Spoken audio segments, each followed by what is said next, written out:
Hi friends, welcome to our channel. இன்றைக்கி ஒரு mini vlog பார்த்துடலாமா? இன்றைக்கி வந்து சாட்டர்டே காலையிலே வந்து சமையல்லாம் முடிச்சாச்சு. இன்றைக்கி வெளியில் போகணும். கீரை பாலக்கீரை வந்து கடைஞ்சிருந்தேன். வெங்காயம், தக்காளி, சீரகம், அதுக்கப்புறம் மஞ்சத்தூள், உப்பு எல்லாமே கீரையோடு சேர்த்து வேக போட்டுட்டேன். அதுக்கு வந்து பருப்புமே வந்து நான் தனியாக வந்து இண்டக்ஷன் ஸ்டவ்வில் வந்து வச்சுருந்தேன். கீரை நல்லா வெந்ததுக்கப்புறம் பருப்பையும் எடுத்து போட்டு நல்லா வேக விட்டுட்டு லாஸ்ட்டில் வந்து தனியாக தாளிச்சிக்கலாம். நான் வந்து பச்சை மிளகா ஃபஸ்ட்டு போட மறந்துட்டேன். அதனால் நான் வந்து பருப்பு போட்டதுக்கப்புறம் தான் போட்டேன். நல்லா அந்த கீரையில் இருக்க தண்ணி எல்லாமே வத்திருச்சு. நல்லாவே வந்து கீரை வெந்துருச்சு. அப்படியே நல்லா கடைஞ்சி விட்டுட்டு அப்படியே தாளிக்கிறதுக்கு வந்து சீரகம், கடுகு, வரமிளகா, கருவேப்பிலை, அப்படியே கொஞ்சம் பெருங்காயத்தூள் இது எல்லாமே போட்டு தாளித்து போட்டாச்சு.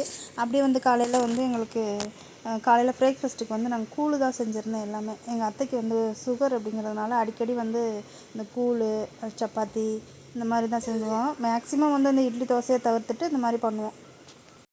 அவங்களுக்கு செய்யும்போதே இந்த மாதிரி மில்லட்ஸ் இதெல்லாம் வந்து சேர்க்கும்போதே பாப்பாவுக்கு எல்லாருக்குமே சேர்த்தே செஞ்சுருவேன். ஓட்ஸாக இருக்கட்டும், அந்த மாதிரி கூழ் எதாக இருந்தாலும் அதை சேர்த்தே செஞ்சுருவேன். என் பாப்பாவுமே வந்து கொடுத்து பழகிட்டே நல்லாவே சாப்பிடுவாங்க. இட்லி தோசை சாப்பிட்ற விட இது வந்து நல்லாவே சாப்பிடுவாங்க. இதெல்லாம் வந்து நல்லது தானே.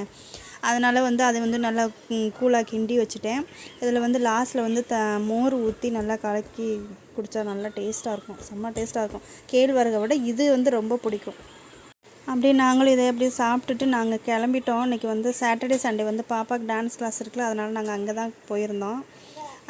டைம் ஆயிடுச்சுன்னு வேகமாக போனோம். அப்புறம் நாங்கள் போனதுக்கப்புறம் தான் எல்லோரும் உள்ளே போனாங்க. அப்புறம் அங்கே போயிட்டு ஷூவெல்லாம் மாட்டி விட்டுட்டு அப்புறம் பாப்பாவும் உள்ளே போயிடுச்சு. இப்போ போயில தம்பி தூங்கிட்டே போனான். அங்கே போயிட்டு ஒரு 5 நிமிஷம் தான் இருக்கும். அப்படியே எந்திரிச்சிட்டு விளையாண்டுட்டே இருந்தான். அப்புறம் பசிச்சிருச்சு. அப்புறம் பிஸ்கட் கொடுத்தேன் பாப்பாவுக்காக. அவங்க அப்பா வாங்கி கொடுத்துருந்தாங்க. அதை நானும் என் பையனுமே வந்து சாப்பிட்டுட்டோம் பாதியை. 10 to 11 ஒரு 10:30 மணியை போல் பிரேக் விடுவாங்க அவங்களுக்கு. ஒரு 5 நிமிஷம் மட்டும். அப்போ வெளியில் வந்துட்டு வாட்ரு ஏதாவது ஸ்நாக்ஸ் ஏதாவது ஒரு 5 நிமிஷம் மட்டும் அதை சாப்பிட்டுட்டு மறுபடியும் உள்ளே போயிட்டாங்க. அங்கே இருக்கிற எல்லாருக்கிட்டையும் போய் விளாண்டுட்டே இருந்தான். ரொம்ப சேட்டை பண்ணிகிட்டு இருந்தான். அதுக்கப்புறம் நான் சரி ஓகே அப்படின்ட்டு வெளியில் கொஞ்சம் நேரம் விளையாட விட்டேன்.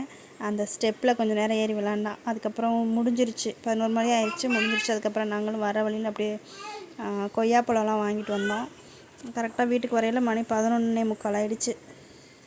இன்றைக்கி எந்த சாப்பாடுமே இல்லை, இந்த கொய்யாப்பழம் தான் இருக்குது அப்படின்னு சொன்னால் ஒரே சந்தோஷமாயிரும்.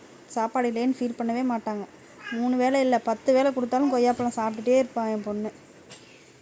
அதனால தான் கொய்யாப்பழம் இதில் 1/2 கிலோ அதில் 1 கிலோ வாங்கிட்டு வந்தோம். அது வந்து ரெட் கொய்யாக்கா, அது வந்து நார்மலான கொய்யாக்கா. சரி ஓகே ஃப்ரெண்ட்ஸ், பாய். நெக்ஸ்ட் வீடியோவில் பார்க்கலாம். இன்றைக்கி எங்களோட நாள் வந்து இப்படி தான் போச்சு. அடுத்து ஒரு மினி வாக்கில் பார்க்கலாம். பாய்.